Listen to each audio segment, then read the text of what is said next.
Oh, who would be a Wolves fan, eh?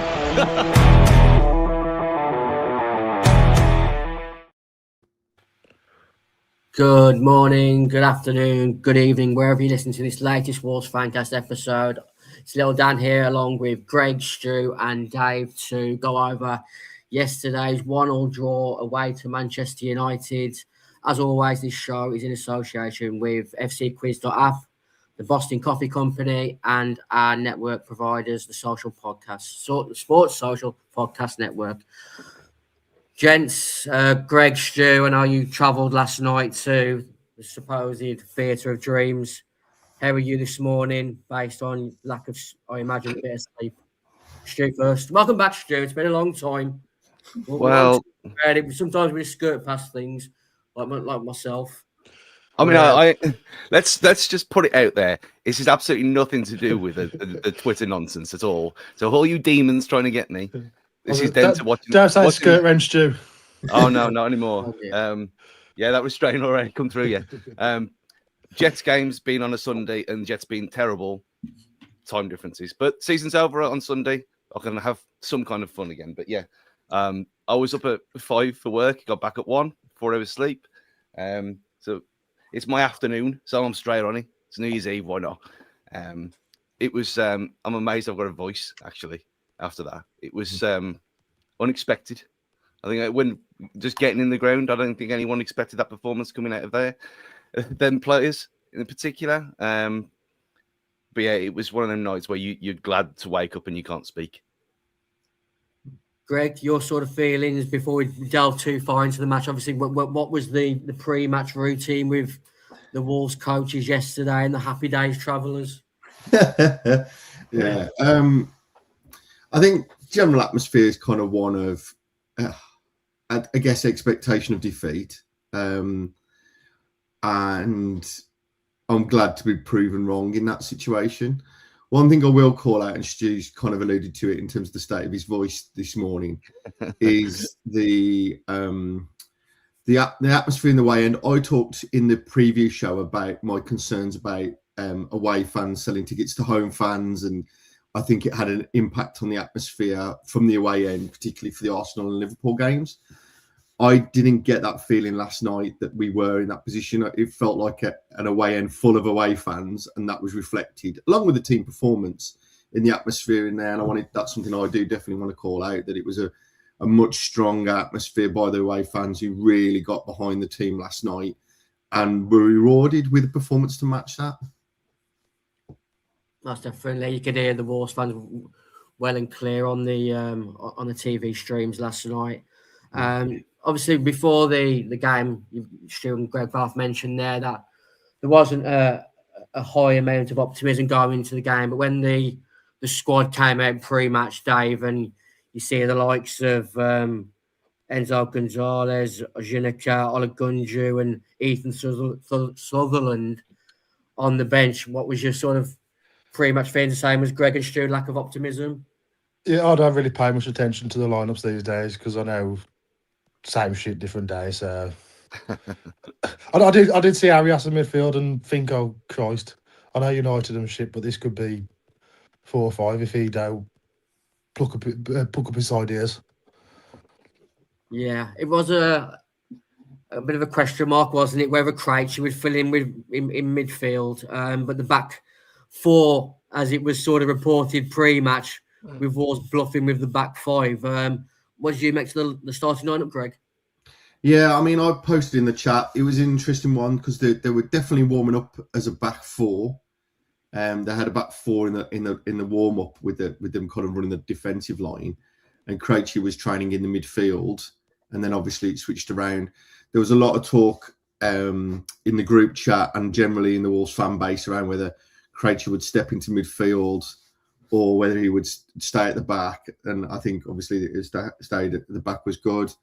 I don't think anyone called out Doherty moving into what we call the Connor Cody role in the centre of defence. And I don't think anyone called that one out, including myself. So that was obviously an interesting spot. So yeah, I mean, for me, Mane and Tolu picked themselves off the back of the Liverpool performance, albeit defeat. They showed a lot. And for me, that was going to be the only area as to who was going to pick up the centre midfield berth and how was going to kind of move around the defence midfield off the back of that. And I don't think anyone called out exactly how we were going to play, which is interesting. Some may say it's if you throw enough shit, something sticks. But it was a good way to see a different setup and a different lineup. How was your heart rate going, Stu, when you saw Doherty in that central position? Curiosity more than anything else, because you look at it and you think, well, he's now played everywhere across the back five and in goal. So he's on his way to the full Neil Emblem, isn't he? So I fully expected it to be back to the Kenny Jackett 4-2-3-1. Looking at that lineup, because it was the only thing that made any sense to me. But then when you see the lineup and you see him marshalling people and being in charge, it's like, we know he's a leader and he's part of the leadership group and he speaks well on TV and he called them out publicly. I didn't see him exactly in the kind of Cody regen role, which he took on to himself. And that was what was more impressive from me. It was like straight away when Greg, like instantly you could see him, like he both arms out, marshalling people into position. You think this is Matt Doherty, a career wing back, who's all of a sudden, he's been moved into tuck inside in the back three. But I never in a million years thought of him in this position, and he was probably the best central defender we've had all season. I mean, it says the all, doesn't it? But we could have done with Matt Doherty playing up front in that commentary game where he might have covered all positions in his career at Wolves then. What was your sort of feelings the first sort of opening 10 or 15 minutes, Stu? Because on the TV, it felt like we had our backs to the wall. I think I've been a bit nervous, not really the players knowing the roles as such, but how did it feel with inside the ground? Yeah, I think that was what it was, though. I don't think he didn't seem nervy. It was just like people getting used to where they were supposed to be. Just like you said, like we just said about Matt Doherty, hasn't played there before, to my knowledge, anyway. So you've got wing backs who are both. I mean, the left side's more stronger than the right, and Chacha is what he is. But I mean, it's terrifying when the ball goes near him at the best of times, let alone with a makeshift back five. But I thought after that first 10, 15 minutes, we weren't really troubled. I mean, they had possession and they had a bit of pressure, but it didn't look like we were going to get battered about 5 or 6 like it has previous weeks. Yeah, I felt the same. What was your sort of thoughts on that opening period, Dave? It's just what we've come to expect the last few weeks. They're trying to hold it tight for the first 10, 15 minutes. And then they manage to get the foot on the ball, and then that's when we take control for 10, 15 minutes. But we never look in control of trying to actually score a goal, whereas other teams do. Unfortunately, the usual shit happened. We conceded on after our good period, and luckily we managed to get a goal back. But yeah, it's what I expect now. Just a bunged up 45 minutes, and then second half all shit goes to the wall. Yeah, it was massively frustrating. I think I lost my cool a bit on social media as Xerxes put Man United 1-0 ahead. It seemed to be sort of not against the run of play, but it never really felt like the goal was coming. And the way that sort of Hwang lost control of the ball midway into our half, and then the ball led into, I think it was Aiden Heaven carried it forward, and then can't think who it was, but Matt Doherty got basically left for a statue before the shot came in, the deflection beyond Jose. So how frustrated was you, Greg, when that goal went in? Yeah, I mean, because it's a goal of our making, and as a fan base, sometimes you have to accept if someone's going to ping one in the corner from 30 yards. I'm thinking Villa game type thing. If people score wonder goals or they score great goals, then you accept that as a fan base. You don't like it, but you accept it. But for me, you could see it coming. The goal, like as soon as Sarr bowls it out to Hwang, you're like, no, don't. And I'm not saying Hwang had a shocking game, because he didn't. He worked hard. I still have issues with him generally, but it wasn't his worst performance of the season. But when Sarr bowls it out, and I think you talked about this, Stuart, at half time, he bowls it out to him, you're just like, no, just don't, just hit it long. And we saw it's going anywhere, right? It's like one of them radar things. It can fly off in any direction, but at least it's going up the pitch. And as soon as you bowled it out there, if we had Neto back in the day, or even Ait Nouri, you feel more confident that they're either going to carry the ball or keep control of the ball. it goes out to him, and it's just you can just see it. It's like watching a car crash happening in slow motion. You can see it happening, and there's nothing you can do about it. And that's what happened. He got the ball. I don't know what he tried to. I don't know if he tried to beat the man or whatever he did. He made a right ash of it, and from then we were out on the back foot and out of position. We weren't organised, and unfortunately, the goal took a deflection, but that's the disappointing thing. They didn't look like scoring, Dan. You're absolutely right, and we gave them an opportunity. It was like the Oh, go on then. Go on, carry on. No, I was just going to say, I don't know if you came across on telly, but I said at half time when Greg is not AI, I actually met him for the first time ever, which was nice. But yeah, as soon as the ball went towards him, like he's in our own half, like it was just like you could feel the trepidation, you could feel the anxiety amongst the crowd. And to be fair, he hadn't done anything wrong at that point. No. But it's Hwang in our own half, which is always, it's almost like, it's guaranteed a goal for the opposition at every stage now. And as soon as he lost the ball, like you knew it was going to happen. And I don't know if that kind of feeling like seeped down from the stands to the players, but like we hadn't looked nervous until that moment. And then he lost it there. It is what it is. But it was like what happened at Liverpool as well. Like, we lose one goal, and then, okay, the second one's inevitable because the heads go. But this time it was Hwang loses the ball. This is going to lead to a goal. It was just really strange. Yeah. That's the thing that frustrated me most with Hwang in that first half was obviously that particular period where he lost the ball and we obviously conceded. But he's not a young player that's just come in from the academy. He's got enough professional experience now to do the basics right and to run into the challenge so easily, and the chances that he missed in the final third. I mean, like, is he in the right areas? But I think for a player who's got X amount of hundreds of appearances in his career by now, he needs to be doing better. And I think he is an easy scapegoat to provide, but I can't debate against anyone for a good reason why we should keep him in January. Forget shirt sponsorships. I've got no financial reasoning. I think that's the thing, Dan. He's not 19. He's 29, right? Yeah. This is a seasoned professional. So at that point, I know we joked about going around the whole positions, but as a player who's played professional football, international football as well, let's be clear, he's 29 years of age. He should know in that position that he's got to do one or two things. He either puts the ball down the line and clears the lines himself, right? Or he holds on to the ball and then brings a player in, and he did neither of those things, right? So at that point, he should be able to look at that and make that call. And I think it's things like that. I don't know whether we need to put a shot collar on him or something. He's not allowed within 30 yards of our own goal or something. He gets tasered every time he gets towards it. Because that's where, there were other aspects of his play that were okay last night, that were good. You can't ever knock his effort.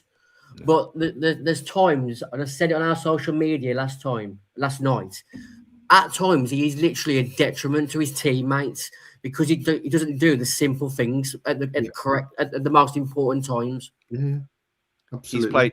He's played 91 games for this club. Yeah, and he's no better than his first. Yeah, he's better than what he's been the last few weeks. Well, but the previous start of the season sort of thing. He's actually holding the ball and stuff up now. Yeah, and listen, Trash, you look to the bench last night. There wasn't really a great deal that you could have instantly thought he's going to make an instant impact over Hwang, was there? We had a few chances in the first half. Tolu, what was your sort of thoughts on Tolu over the 90, Greg? I thought it just completely night and day in comparison with him and Strand Larsen the last few months. I think that's a good description. Yeah. He offers us an out, and I talked about this on the Liverpool review in the previous show. You've got a chance now that if you can get a ball up to him, he wins headers. I mean, I did fancy him last night. You got the two. You look at the two centre halves from Man United, and you think, right, it's game on here. If you can get the ball up to him, he's much bigger and much stronger than those guys. And he won a lot of headers, won a lot of flick downs. And what you can see is that players are starting to build confidence off that you can actually see Hwang and Mane in particular buzzing around him looking for those knockdowns because they know there's a chance it's going to happen. Whereas it was kind of like when it was going up to to Strand Larson, it was like, well, we might as well drop back 5 or 10 yards because he ain't going to win it. And you get that up from there. I think he still needs to improve his heading.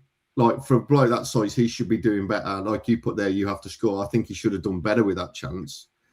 But I think it does. And, you know, I think that he's one of those players that we're going to have to keep playing and playing and playing for him to get up to the level of fitness.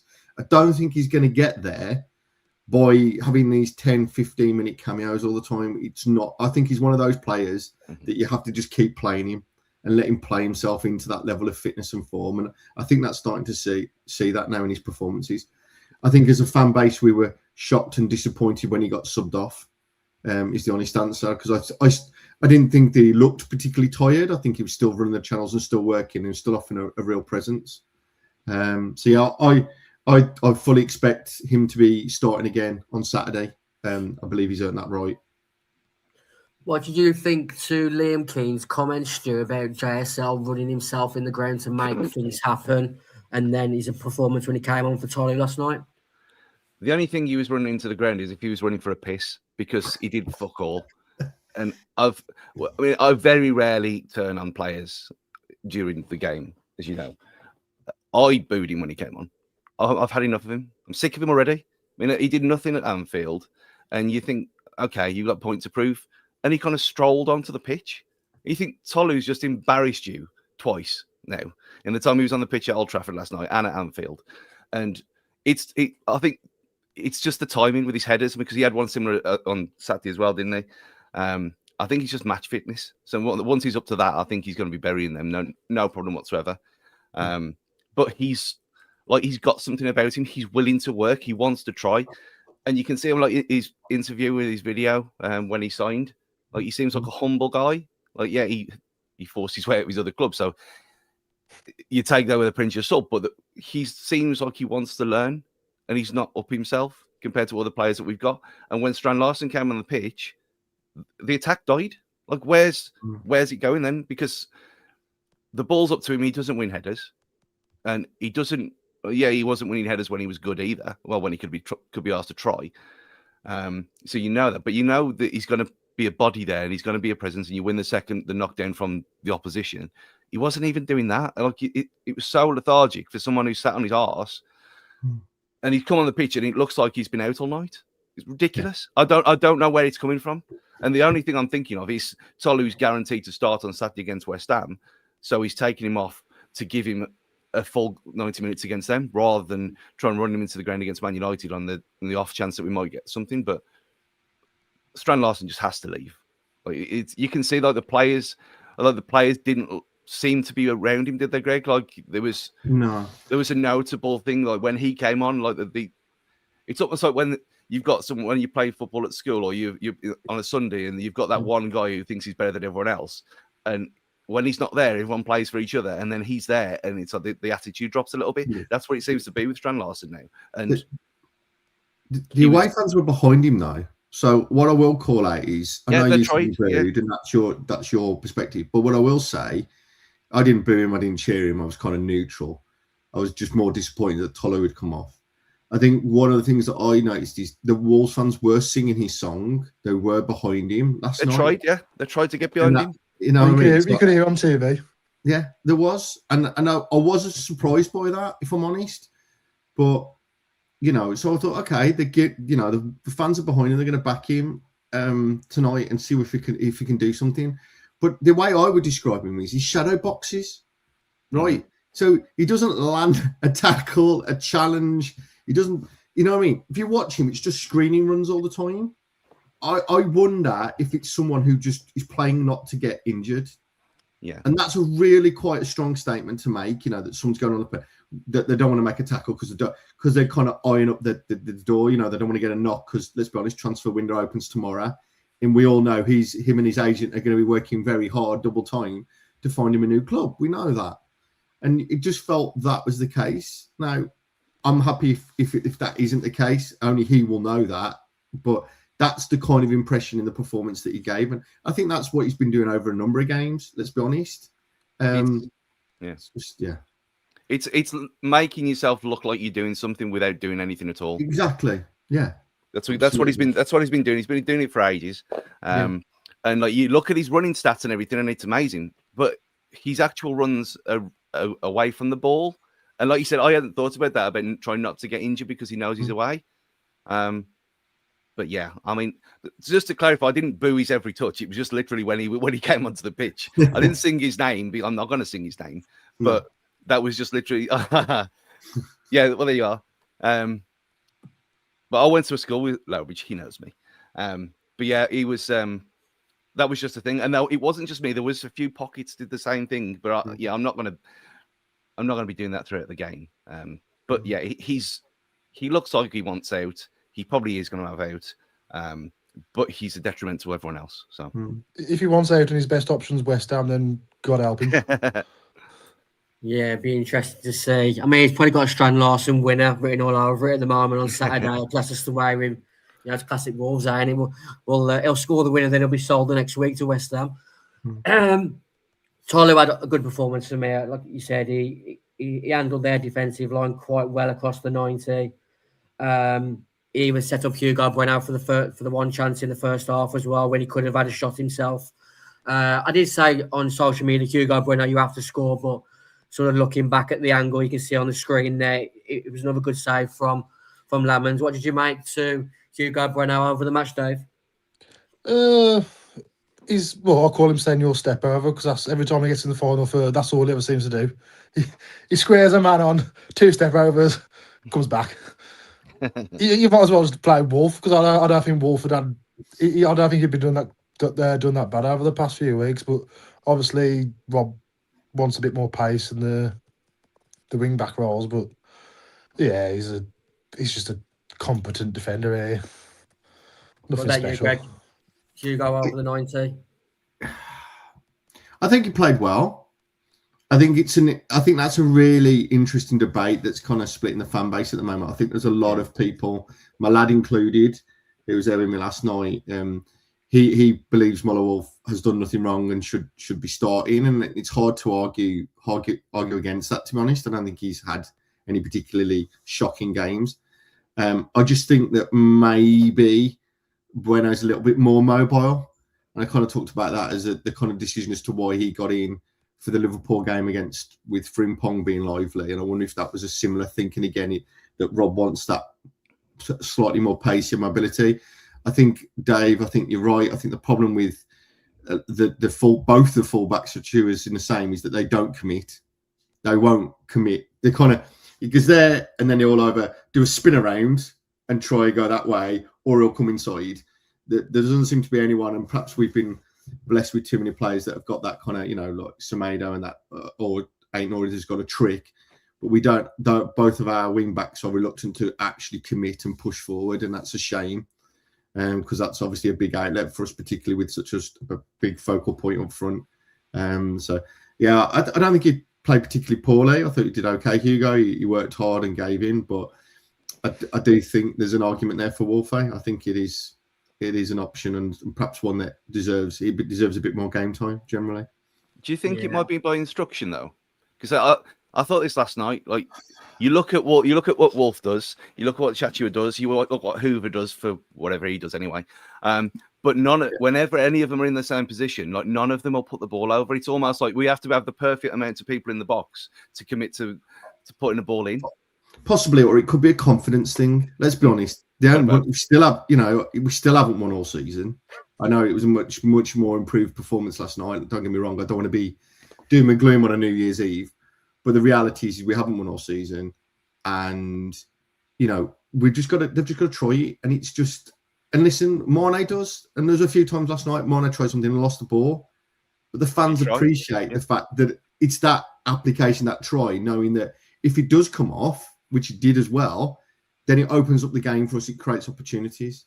And I think, and particularly with Chachua's pace, right, he should be able to stand the man up. And this is what Traore did. Listen, we all know how some of his crossing and stuff, right? We were all there. But he should be able to stand the man and then hit it and go, right? Because he should be beating anyone over 5 or 10 yards. It's not, that's not clever. That's Sunday League stuff, right? Stand them out. If you're significantly faster, you stand them up, knock it forward, and you go in a foot race. And that's what Troy used to do. And someone needs to grab him and get him to do the same thing and cry. And just all he should be doing on training is literally getting the ball, doing that, hitting the ball forward, 5-10 yards, whip across him. And you should just be doing that day in, day out. I was Chachu was only up against that little fatty at left back anyway, was so he could have done the easy. He should have been having Luke Shaw on toast, right? He should have been absolutely killing him for pace and for everything. As you say, Dave, we know what Luke Shaw is now and what he isn't, right? And so that should have been an option for us, a big mismatch, and we just didn't. That one little run he did in the second half, where was it? Arias played it through, and he run down the wing and then played it back to Arias. Yeah, that's what I mean. What you've done him already? Yeah, frustrating, but that's just where we am at the moment. Is that there is a lack of quality. I did see someone in the comments section just saying that we should sign Jamie Vardy, and no, I'm not really of that mindset, purely because Jamie Vardy's my age. So if you want Jamie Vardy, you may as well sign me, because I've got more goals at Molineux than Jamie Vardy this year. That was you. That was Dan. That was you last night, starting the new Dicko thing. That's what you've kicked off all these retro footballers putting signings. Stu, new Dicko or Strand Larson today. I did like how when New Dicko actually liked the post as well. Yeah, well, obviously, he's probably more mobile than Strand Larson or Stand Larson, as someone put in the chat earlier. Well, Dicko's going to get more game time at the World Cup than Strand Larson, so. Well, yeah. That's the other thing with Strand Larson, and you mentioned just about him not really applying himself physically. Is that one, has he got an eye on a move in January? Two, has he got an eye on not getting injured before the World Cup? Because he is their sort of backup striker to Haaland, isn't he? I'm not sure. We've got Saul off as well, haven't they? Yeah. Anyway, let's get back to the match. Obviously, I said after the Liverpool game, it was a really lovely, wholesome feeling that we actually scored a goal. And we scored another one last night with the Krejci header. Feelings within the stand when it went in, Stu? Delirium. Yeah. But it was one of them weird ones where it took a couple of seconds, didn't it, Greg? Because it was down the other end and you're looking through bodies because of how low that away corner is. It took a few seconds when you saw him peeling away and actually you had gone in. But yeah, it was as...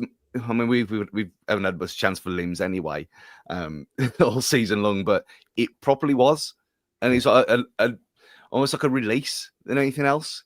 Because you had the goal on Saturday as well, but that didn't really matter in the grand scheme of things. But it felt different because it felt like we were getting back into the game anyway, and it was deserved. So I think a lot of people maybe hop a bit on the Christmas wine as well. And some white Christmas ale that I procured beforehand. But yeah, it was nice to see, and I think that was a catalyst for it all, because people have been singing songs and people have been like, it hadn't been continuous. There'd been little pockets like throughout the away end, but then once that went in, it was everyone together. Yeah, it was. I thought I was on mute for a second, like the old times. Greg, your sort of feelings within the stand when the goal went, like I said in that social media post. Krejci, well deserved, because I thought it would have been literally a travesty if we had gone into half time behind in that game. Yeah, and listen, shout out to him. He's been a player of real honesty. Let's be honest, in a very difficult season, and he certainly deserved that moment. So I think and as Stu said, it really kicked up the atmosphere. There was a kind of a bubbling kind of effect with the fans trying to get going, and that really gave us the momentum to move forward, and deserved. And the half time, the atmosphere down in the concourse was like how it used to be. It's been quite muted, and the fans were down there singing, and you could just feel an energy, and that's the only way I can describe it. There was a real energy in the fan base last night, as if it was just like, roll our sleeves up, right? We know we've been awful all season. Let's get behind the team. Let's enjoy it. There was none of that ironic, what I'm going to call legacy singing, going through the old jokes. There was none of that. It was a real fans behind the team performance, recognising that a shift was being put in for a change, and that we need to acknowledge and support that. One thing I do want to mention, and I kind of joked about it on Twitter earlier, or X, was the atmosphere at Old Trafford was awful. And I know they're going through a difficult time, although they don't want to come and watch Wolves if they think they know what a difficult time is. Let's be honest, watching them lot ranting. But it's something I've kind of observed this season, particularly going to watch. You know, I've been Chelsea, Arsenal, Liverpool, Man U. And I don't know if it's just this football tourism or whatever, but it's been really evidential this season that the lack of atmosphere, particularly in these grounds. You know, like you just said, Stu. To post-Christmas, New Year's kind of game where everyone's still eating too much, drinking too much kind of vibe. But it was a real surprise to me just how they didn't get behind their team. It was a real difficult. And again, I think as a fan base, we kind of fed off that in a weird way, that you could see that they weren't getting behind their team. Let's get behind ours and let's see what we can make of this. And we created a lot of chances as well. We looked like a team that was moving forward. Other than the odd pockets at Liverpool, it felt like we had a more sustained pressure, a more sustained attacking option, which was good to see. I thought you were jumping in then, Stu. Oh well, it's now something we've been to Old Trafford for years and years, and it's never really been great. But there has been there's some in the Stretford end that have always tried in that lobby, and it's the irony is that when they've put safe standing in, and now they've got their silly little flags thinking they're Palace before the game. And then as soon as kickoff started and all the flags went away, it was absolute silence. And I know Luke misheard it and thought we were singing "Ground Full of Tories," which was he probably was, to be fair. That's only just clicked for me. That I thought I was sure they were singing Tories. it was very much tourists, but yeah, it was and. Like you know, when you come out of that place as well, if you've ever got the coach to Old Trafford and you walk out and you have to walk like directly across, and there's that little area where there's always a little bit of needle. There's fuck all last night. There was nothing. Like they accepted the fate that they'd dropped 2 points against the worst team ever, and we were deserving of that point, and maybe could have got something more than that. And you think, oh, okay, they're going to be kicking off. There's going to be a few moans. There was nothing, absolutely nothing at all. There's just half an hour scarves, people from certain parts of the world, which you always get at Old Trafford anyway. But by doing that, you have no atmosphere. And you can see it like at Arsenal as well. I mean, Greg, you were at Arsenal as well. When I watched Match of the Day that night, I couldn't believe how much they'd ramped up the microphone volume on the drummers because there was about 50 of them in the corner. And the guy was banging the drum, but he was almost like using a hi-hat with the little bristles that you don't want to annoy the neighbours with. That wasn't a drum. That was nowhere near what was actually broadcast. So you can see where they're putting the microphones to get the product out there. But doing a bit of jazz drumming. Oh yeah. Well, they talked about that on the official Wolves Match Day Live Extra. That they turned the microphones up at Old Trafford. When the game first came on the TV last night, the atmosphere sounded really loud when they were singing along to United Road, West Virginia. I don't know what it was like for you, like in the ground. Yeah, that was to be fair. But he's a sing-song, isn't he? And then as soon as they have to create something on their own, it doesn't happen. I mean, that's why I sent a few videos in the thing just to put it out there because, like I know that our American chums, when they've come over and they're shocked that the atmosphere is not what they've been sold, the product on TV, because it's not. And it's almost like watching the NFL's the same. Are you watching that and it's not as boisterous as when you're actually there? I mean, that's only in London for me, but it's the same with all of them though. Liverpool's the same. Arsenal have got their anthem thing, haven't they? And they all go and do the sing song for the first 90 seconds or whatever because they know they've got to do that. That's part of the like you say, that's scripted. But as soon as the game starts, it very quickly dies down. And you know what's happened? A few thousand have thought, oh, it's Wolves after Christmas. I'll buy the kids Christmas tickets for Christmas. Easy 3 points. They've turned up. Oh, then they've just shitted. Yeah, it's the entitlement, ain't it? When you, that's it. And you can see why the players. It's a bit like us at Molyneux at the moment, isn't it? When that sort of atmosphere is pushing you on as the arm side, it can deter you to be a bit more confident, can't it? Yeah. Let's talk about one player who I wouldn't say he's Marmite because he was absolutely electric at times and problematic at other, but Yerson Mosquera nearly put us ahead in the second half. At the time, I said, Yerson, you have to score. But then with the replay, it was another great save by Lamans. What was your thoughts to Yerson over the 90, Stu? I love him. I absolutely love him. He's chaos. He's a ball of carnage. And he's one of them players, like a bit like what Sace was. And obviously not more as composed as Sace, but Sace used to have moments. He's almost like an outfield Jose Sarr in a way, where you kind of have to accept that he's going to do something ridiculous at least once a game. And if you can get away with that, he's a top defender. And you got to remember as well, despite his age and how long he's been contracted here, he did have like 2 years away injured in different spells. He's going to take a bit more time than it should do for him to get up to speed. But I'd have him. You look at who's back now, especially when Agbadou's back from AFCON as well. And that back three that started last night, I would play again on Saturday without a shadow of a doubt. They deserved that. You keep players in the role if they deserve it, and they keep the shirt. I'd keep all three of them. I thought they were brilliant last night. I think that's what Gary Neville was sort of alluding to on Sky Sports last night, is that Man United recently had found a formula that was working for them, and the players seemed to know what they was doing. Whereas last night he reverted to a different formation and style, and the players just looked lost. Whereas, like I said last night, I think that back three would be really hard done by to lose their place in Saturday's game. Whether like Santi Breda becomes available again, so obviously we'll find out in the preview on Friday. But I thought Mosquera over the 90 was brilliant. Really unlucky not to get that goal which he deserved. But there was one moment where he skipped the ball past their player and drove us onto an attack. And him and Doherty were really good last night, I thought, for breaking the lines. What was your thoughts on the back three, Greg? I think I agree. First of all, I agree totally with Stu. This back three deserve to start again against West Ham, exception of if any of them are injured or anything. Mosquera, I think, he's got the attributes to be an incredible player, genuinely an incredible player.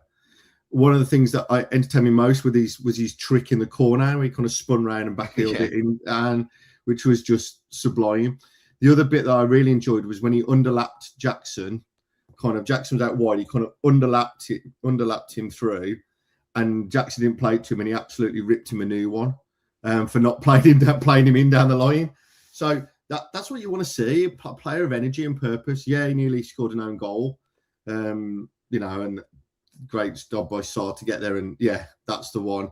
I don't think Johnston would have got there. I'm not digging out Johnston, but I think that's where Sarr's done really well. I've talked about his kicking already. But yeah, he's got energy, he's got vibe, and I think if you can keep controlling and building on that, I think he's going to be a very good player for us. And I think he brings that energy. I think we stay with that back three, and we go again. The other one, and I'm going to kind of extend the question slightly, is also I want to give a shout out to John Arias, who I thought had a very good game last night. And it kind of bugs me now that we've been playing the guy in the wrong position. Now, don't get me wrong, one sunny day doesn't make a summer. But he looked a different player playing in the centre midfield in an 8. He controlled the ball a lot better. He was to space kind of on the right side and picking up. But I think again it gave us more control and more balance in that midfield alongside. So I think for me, I'd actually keep those two as well. So I'd actually I'd probably keep the whole team, if I'm honest, and go again exactly the same. But yeah, definitely for me, Mosquera's a real talent and someone, again, with an experienced player alongside him, maybe having that communication from Doc, I think that helps as well. But I think I think for me, it kind of stays as it is now. It's a bit of a dilemma for that one, isn't it, for Rob Edwards, Arias with the return availability of Andre on Saturday. But I said before Liverpool or after Liverpool, I think we're at a point now with 3 points from 19 games. We've got nothing to lose. So especially at home on Saturday where we've got to try and get a win, I don't see why you have to bring Andre back in. No, you don't. You don't. Nowhere near. Well, Jay looked more comfortable without him there as well. Yeah. Mm-hmm.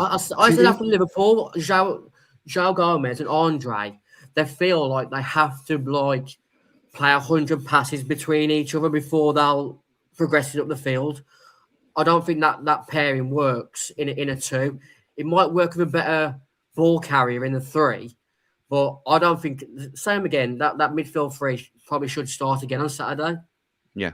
And you look at what happened. Them two in the middle work perfectly when you had got wing backs to do their running for them and the creativity for them. When you haven't got that and you've got what we've got now, you need someone in the middle. Andre's not been at it all season long. I mean, he was dropped under veto for a reason. And you look at his attitude, and he's not been anywhere near what he was in the past for us. He doesn't deserve to come straight back in. And what Sai said there about Arias, that's how he played in the Club World Cup. That's why I called him John Legend when he signed, because he was great there. And he just, out of necessity more than anything else, because we've got nowhere else, he's been forced out wide. He's been forced into players' positions that he shouldn't really be in.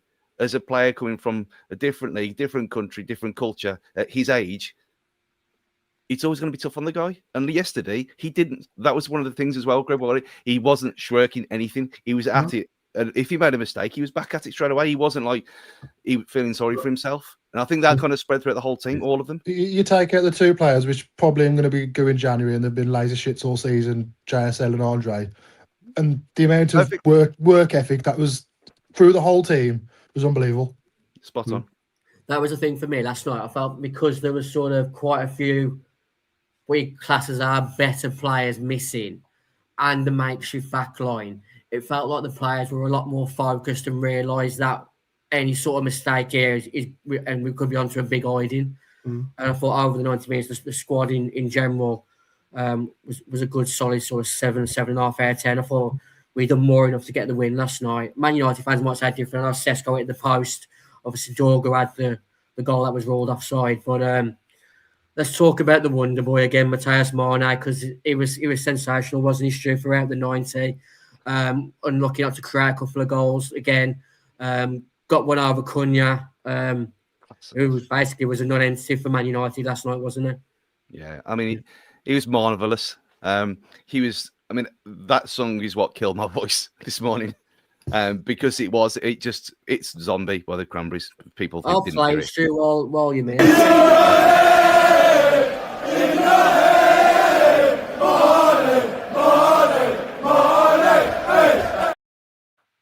There you go. Perfect. Easy. Everyone can get on board with it. Everyone knows what that song is. And it just took on. And you can see, like, at the end, he seemed so shy as well for someone of his talent that he seemed almost like overwhelmed by it all, and he didn't know what to do when they're singing at him.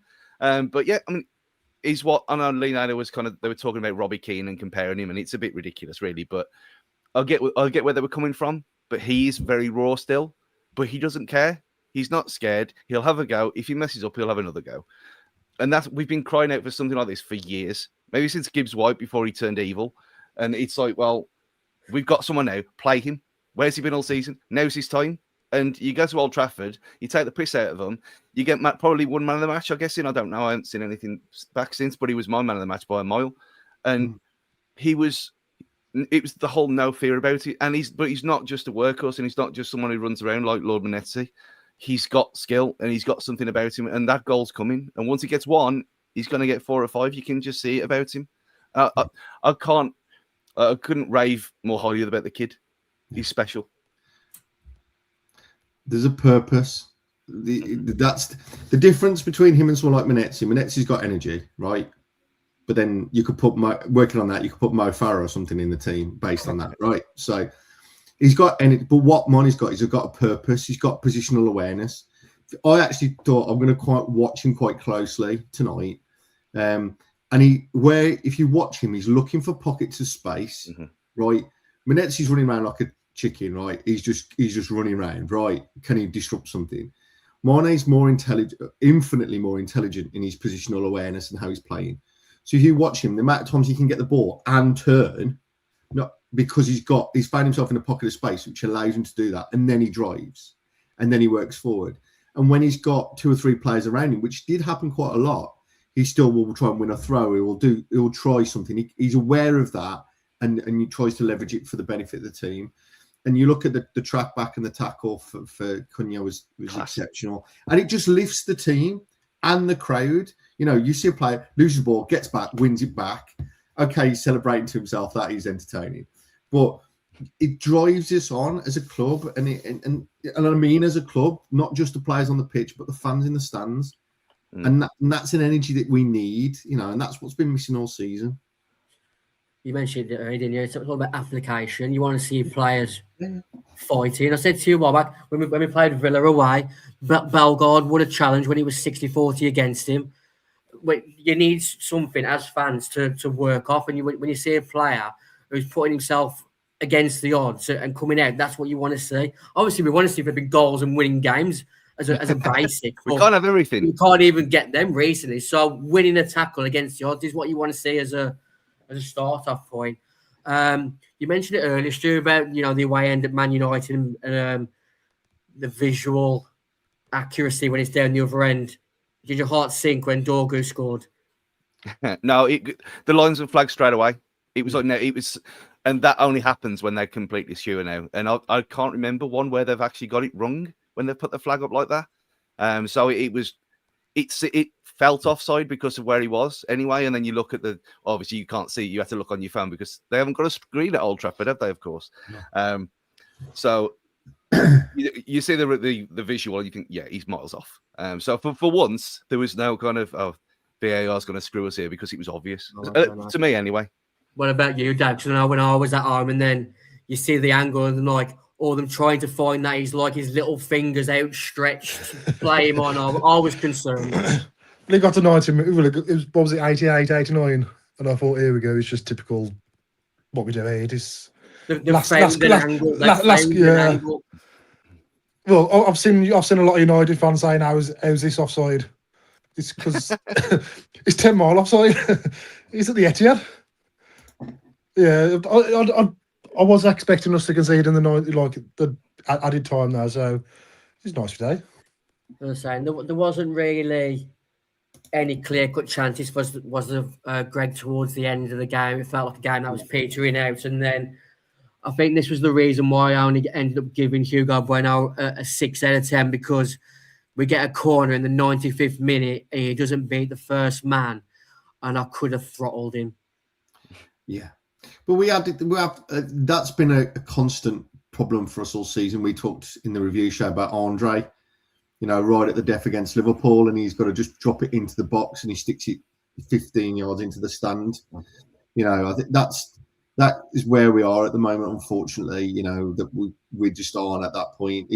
It's gutting, Dan. Like we said, we get these opportunities late on and we just don't help ourselves with poor quality. Am I asking for too much? Am I overthinking the game? But when you've got a corner in the 95th minute, why are you out swinging it? Yeah, put it in the mixer. But I agree. I just wonder. I talked about it on the last show about Andre and why as a player who's never scored for us, and let's be honest, never looks like scoring for us, suddenly become our free kick taker, our corner taker. How's that happened? Hwang. Yeah, I just saying, is it we've just been blessed as a fan base because we've had players previously like Neves who could take a free? You know what I mean? Is that the problem, that we've had a higher bar and now we've got to readjust ourselves to the fan base that we're just not going to score so much from set pieces? Or I don't know. I think you're right to call out Hugo. My problem is it's more endemic than Hugo Bueno. I think it's something that runs across the squad at the moment, that we just don't seem to have players that can either whip a ball in or take a free kick very well. And I don't think there's anyone there. The comments are saying it was Lopez that took the corner. Was it Lopez? That's well, more, didn't it, really? I think my point still stands that irrespective of whether it's Bueno or Lopez, we just don't have a player in the squad at the moment that's able to take a set piece consistently. I mean, there was a time where, I know you mentioned our great founder Dave Evans on Sunday's pod, then, but there was a time when I got so sick of it. So from not doing anything from corners, that I remember I counted how long it would take for the next one, and we got over 400 corners before scoring a goal from one at one point before Fosun took over. So it's almost like heritage repeating itself. So we've got back to our roots, because we've always been terrible at them. We just had a blip. Dawson sign back. Getting back with Newer. Yeah, The only thing that still aggravates me, and it goes back to, I think I'll go with my man of the match first before I elaborate. Mateus Mane was my man of the match. Yerson Mosquera would have got my man of the match if he hadn't have done that fell throw. I don't know. Did it fall through his hands? What happened to him? Because he just it was a basic schoolboy. He just chucked it at the ground. Yeah, his leg was up as well. Yeah, that's what the refs indicated as well. That his right leg was off the ground. You should know in the Matrix. Yeah, there's two. There was two. Chachua did it as well. Because it was two foul throws. So basically, it was the second one. Yeah, we've had 3 foul throws, and in the last 2 games, and 3 points all season. Win back. Yeah. Your man of the match, Greg. I think it's Mane. It's not. I don't think it's even a close contest, to be honest. Yeah. And I'm not saying the players did play badly. They didn't. But I think Mane was a level above yesterday, and that showed. Who else do you sort of give honorary mentions for? I think for me, I called out Arias. I think he deserves a mention for that midfield. I think we looked more balanced as a midfield, and I think therefore we were more attacking as a team last night. I think the other one I want to give a shout out to is Doc, because I think his presence in the centre of defence made us more structured, more solid, just from communicating. And we talked about, I think Stu used the phrase Connor Cody regen, which I'm going to borrow off you and reuse here. Go forth. But I think it made a big difference because you could just see him talking and communicating.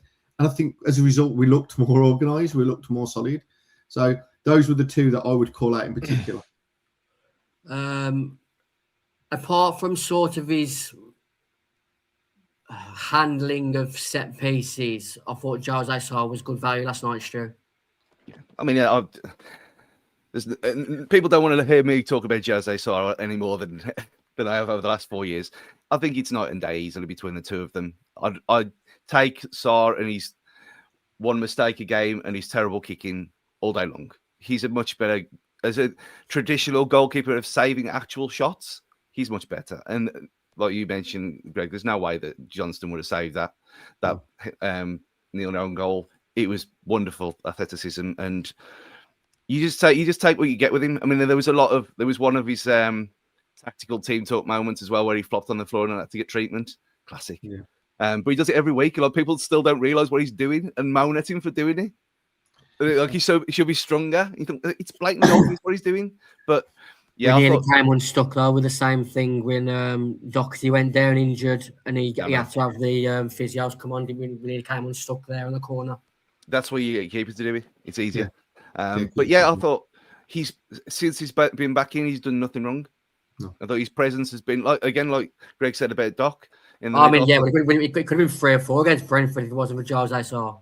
Yeah, his presence in goal has been. If you take away the start of the last 2 seasons where he's been abysmally shit and deservedly got dropped, since he's been back in, he's been great. I've got no problem with him. And if people want to moan about kicking, then they can moan about kicking, but I don't really care about goalkeepers playing with their feet. They're there to save shots for me. I do wish he would kick it slightly more. You know, when you've got a 6'7" striker and he sticks it on the 5'9" left back, you're like, mate, please, just at least within a 10-yard, 20-yard vicinity. But there was one, Stu, and you know what I'm on about, where all the players are on our right hand side and he sticks it to the left, where there's 1 of ours and 3 of theirs. And I'm like, mate, come on, have a day. It's like when he tries that side volley thing sometimes as well, and he gets nowhere near at any point. He's got the John Ruddy syndrome where he grabs the ball, goes to kick it straight away, and then just runs around the box for half hour. Yeah. At the corner that was as well. Another thing yesterday when they got the corner from that. They actually showed the replay back. It's supposed to be like 11 seconds now, is it? 8. 8. Yeah. Oh, but the refs I counted 11. I thought that's 11. That's fine. Yeah, but the ref is count. You can see him. To be fair to the ref, right? And I'm not saying he had a good game, but whatever. The ref is very in the stand. You can see it. The ref is literally when he's going to you can see him doing this, right? So when it happened after the call, all the Wolves fans are shouting. You can see because the ref is literally doing this, counting it out for him. So you'd have an under 8s goalie would be able to work off that. And that was what was frustrating is the ref is very clear Had he been given a warning beforehand? Do we know? Pardon?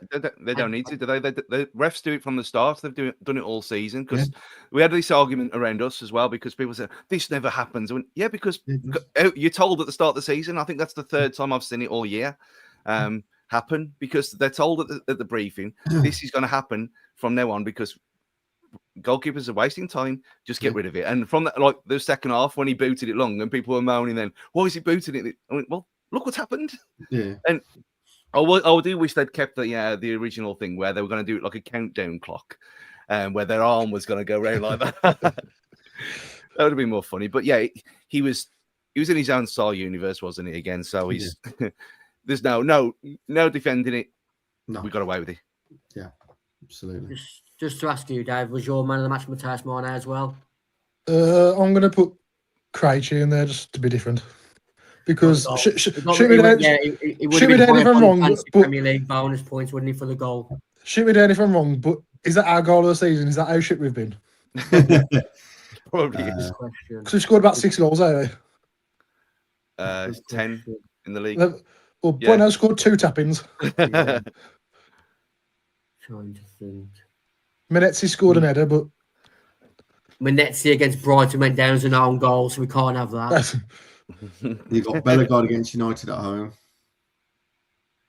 Yeah, I'm giving it Bellegarde because Bellegarde's my 2025 player of the season so far. I've got a question for you guys then. Right, tomorrow transfer window opens. Right, and there's talk about players coming in, players going out.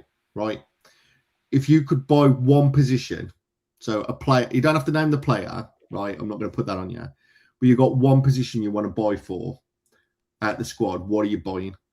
So whether that's goalie, right back, whatever, if you've got a position you want to improve on immediately, which position you? And again, I know you could also. What would you pick? What area do you think we should strengthen first? Mm-hmm. It's right winger / Yeah, go Dave. I was just going to say winger, just normal winger, just so we can progress up the pitch a bit quicker. Stu, I think we got players that could do that anyway. But because they're hampered because we have to play other certain ways. I mean, it's been crying out for what didn't happen in the summer, a right wing back, because Chachua isn't, despite we've talked about his pace, isn't good enough. Goalkeepers, okay, fine. Long term, get away with. Defence, we seem to have maybe settled on something by accident last night. We'll see. The situation we're in anyway, you got to think, well, you plan for next year, a competent, decent right wing back. Again, look, we're okay on the left hand side for me as well. It's just that right wing back because Semedo was Semedo. He didn't get goals, he didn't get assists, but his presence there led to other players doing other things. What we've got now, he's both 2 players in that position who don't do anything. So I think we've missed the trick with getting the guy from Coventry. That's not going to happen now.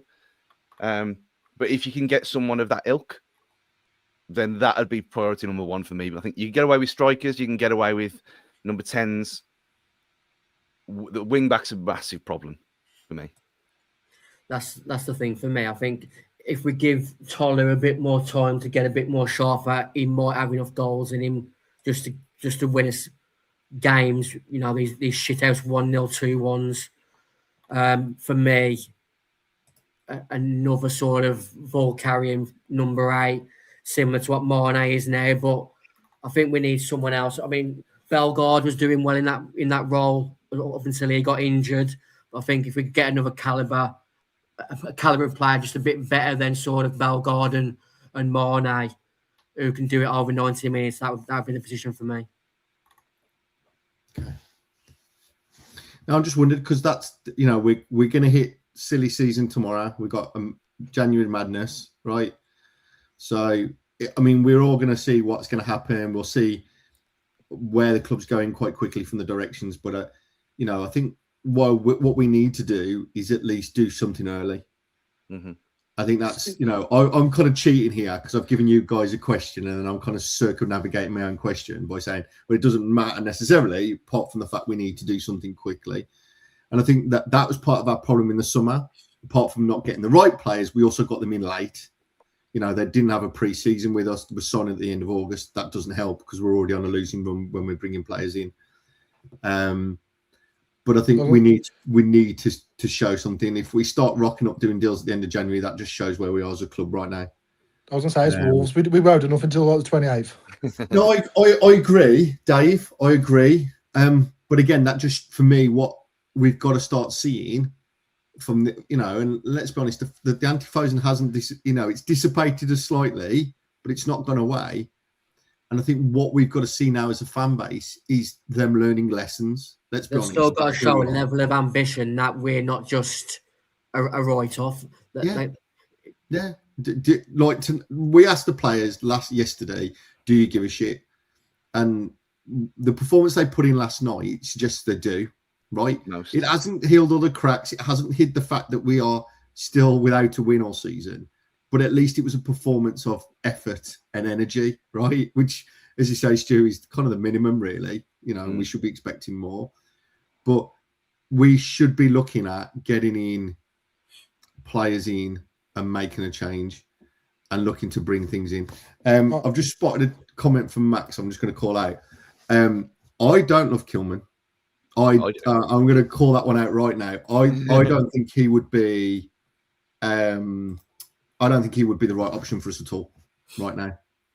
I don't think we should be buying a centre half as well.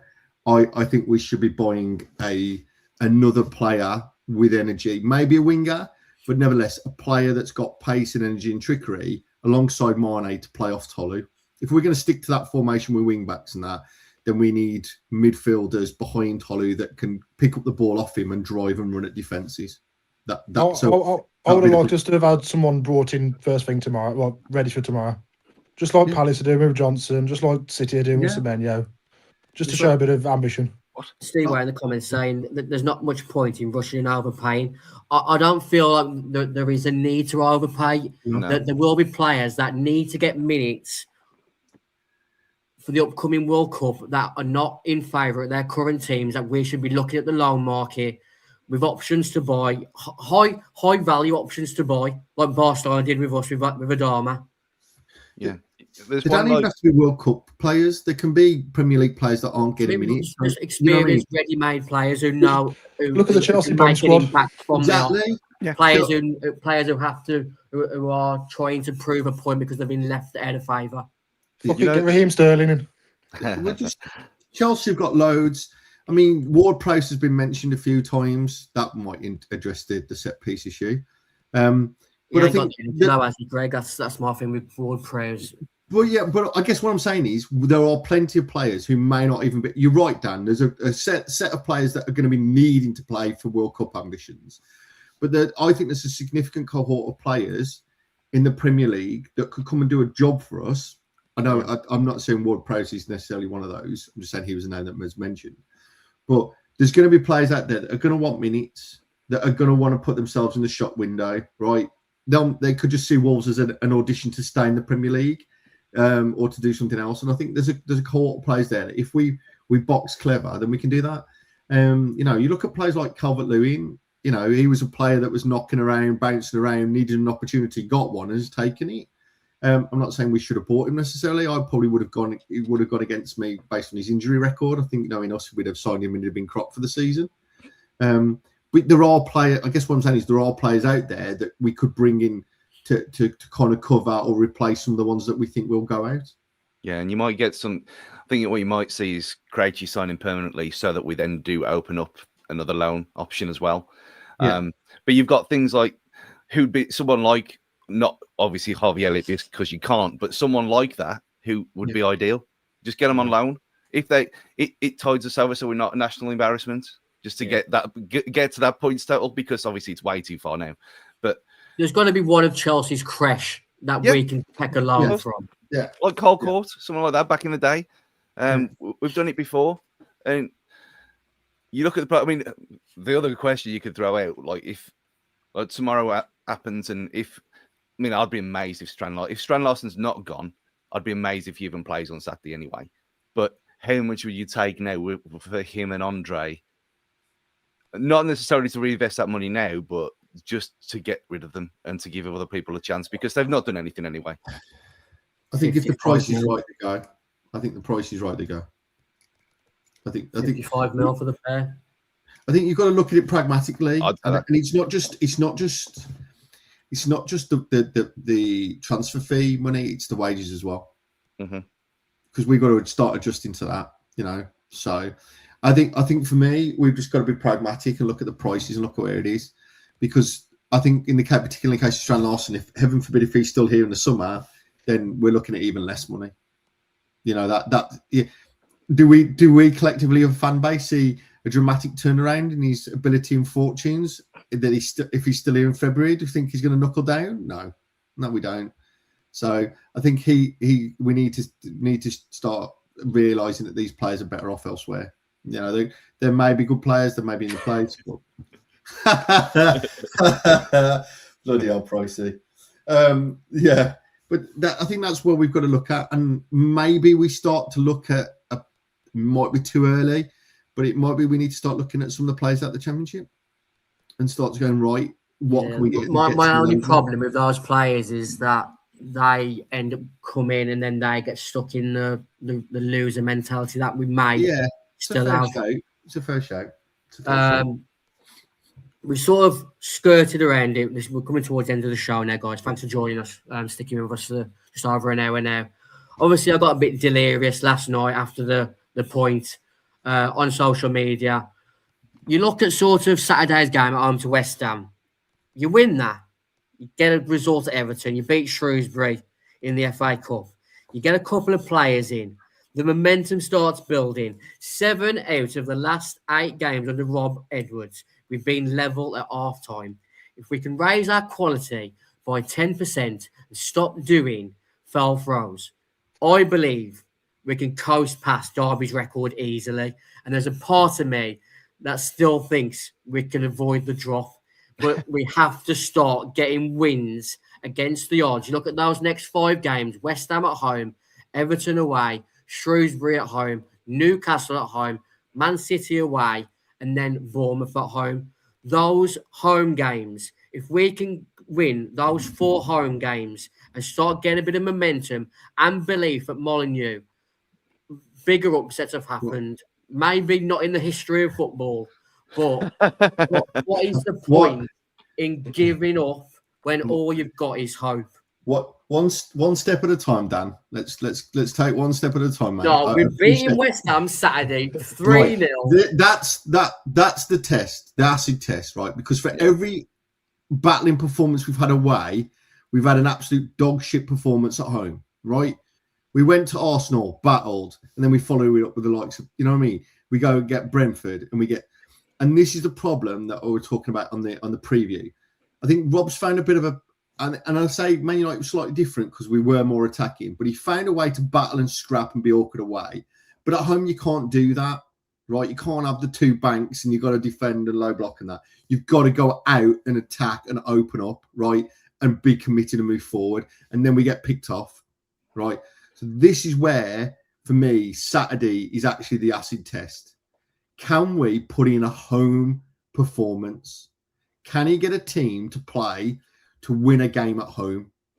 Right, that's the question. If we win up, put yesterday aside, West Ham is an acid test on number levels. Shrewsbury is a wild card. It's irrelevant, really. But you've got to look at, can we win at home? Can we win our game at home? Where the onus is on us to break a team down, to attack, and to win the game. If we win that, then I start to take some of your optimism on board, Dan. Until that point, I'm sorry, mate. It's too soon. You're too early. We've got to win West Ham. It's our most opportune time to win a home game all season. We've got to win that game. Right, we win that game, then we move forward, and then we start to look at, okay, can we put another battling performance away at Everton? And you know what? From there, but if we get beat on Saturday, mate, we're back where we started. But you know what? You mentioned it there in a kind of throwaway thing, but if we beat West Ham on Saturday and you get a bit of momentum going, the season for Premier League survival might not matter. Just beating the terrible records, beating our own Premier League record in the process, not being the worst Wolves team of all time in Premier League history. There's always the FA Cup, though. Stranger things have happened, and this is me being it. I'm not getting up for the cup. because I've been burnt before. But you get a bit of momentum on your hands. You start resting players in the league for the cup. You get a decent run, get to a semi-final. Something can be salvaged from the season. Championship and Europa League are the same year. It's all about building momentum. 85 games in the season, Stu. Jesus, mate. It's all about building momentum, whether we stay up or beat Derby's record or not. We have to have momentum going into next season. Yeah, exactly. It's one step at a time, isn't it? What it's about now is building our respect back as a club and as a fan base, right? It's not the fact because we're at the point of shiteness where people are feeling sorry for you, right? That's where we've been, right? Oh God, not one again. Oh well, yeah. And that's the problem. It's got that bad. People feel sorry for you, and I hate that. I hate it with a passion, right? Yeah. And we've got to start to build our way back. But it's not just beating West Ham. It's building. But that's the first step. And for me, that's a huge game. It's a massive game for us as a fan base. It may not be, like you say, Stu, it's not going to be, okay, we win that, we're staying up, right? It's not that kind of, we ain't that, nowhere near that. But it's about that next step. We got some respect back last night. Can we then build on it? Yeah, that's the thing I can't allow Wolves fans to get invested in. That Wolves are the worst Premier League side ever. The Derby team was getting beat 4, 5, 6 last weeks. The team who was being compared to yesterday, if we lost Ipswich 10, 1994, they got beat 9-0 by Man United. We're not a really shit team. They're just a group of players who are so void of confidence and have lost a lot of key players. But like Greg mentioned, Rob's starting to build a formula that we're starting to shit out results away from home. If we could start turning our home form and build a bit of momentum, who knows where we can go. But we can't allow Wolves to go into next season in the mindset that we're a really, really bad team. Because if that's the case in March, April, then Rob needs to go for me. I know that's on 3 points, but I actually don't think we're the worst team in the league at the minute. I think Burnley look a lot worse than us. It's now getting battered every week. It's in the XG says we should be on about 18 points. Right. So, but I think for us as well as a fan base, Saturday's important, right? We have got to be loud and at it on Saturday, right? Saturday, 3 o'clock, right? We've got to be, as a fan base, on it, right? We've got to, and the players have got to react to that because we've got to come out first 10 or 15 and we've got to be on it, right? Into the tackles, at the tempo, getting at these guys. I think if we can actually get ahead in a game, right, I think that would be, because again, we're always chasing. Arsenal chasing, Liverpool chasing, Man United chasing. If we can get ahead in a game and build from there, I think that'll be it. But we have, as a fan base, this is my rally call, we have got to be on it with them on Saturday and get behind, no messing around, loud and proud. And especially then build from there. Especially against a Nuno team, because we all know what he does. We all know he's going to stink the gaff out. He's going to absolutely stink it. Yeah. And you get ahead against a Nuno team, and it was hard for us towards the end. And his tactics there seem to be very similar to what it was here at the end. We have got that one last thing as well, because obviously we're the worst team to start a Premier League season ever. But there's one other record: the worst ever team in English football history went 20 games without a win. Bolton, 1902. Do we want to be on the par with Bolton? No, we don't. So that's why you win Saturday, that record stays with them. But their fan base they're ready to go, right? They are not in a good place, right? Exactly. So they were at us. Yeah. 20 games without a win, it can't go on like this, can it? Today is the 31st December 2025. We start afresh tomorrow as a club, as a fan base, as a Fosun conglomerate. Thanks for joining myself, Greg, Stu and Dave on today's episode of the Wolves Fancast. We'll be back hopefully on Friday to preview Saturday's game at home to West Ham with a review show on Sunday with hopefully a win which gets Nuno the sack. Thanks for joining us. Thanks for following Wolves Fancast. Have a good 2026 where it's happy and healthy. And as always, up the Wolves.